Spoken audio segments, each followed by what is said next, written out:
had created the stellar calendar. By 4000 BC, we had created the solar calendar. By 3760, we had written our first creation story in the pyramid text. By 3100 to 4100, we had begun a dynastic period under the Nubian name Aha, or Narma, or Menes.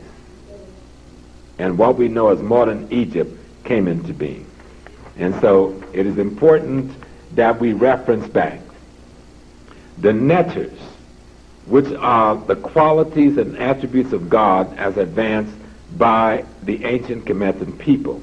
Men equals lightning. Hathor, which is the head of the cow, represent motherhood.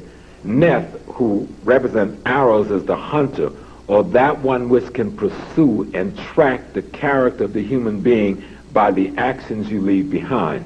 Osiris equals a Romula in the Yoruba system and represents the notion of regeneration and resurrection, as well as Olokun, which is the bottom of the ocean.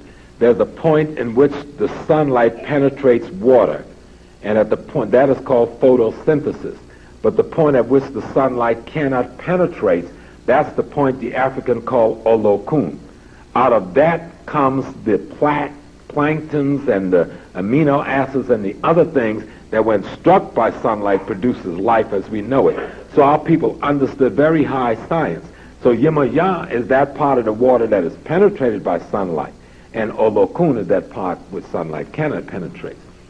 So when we think of Ptah, we think about the celestial fire. Hapu, we think of the celestial waters. And those are the netters of ancient Egypt. The three major principles in ancient Egypt, the Ankh, the Wasp, and the Jed.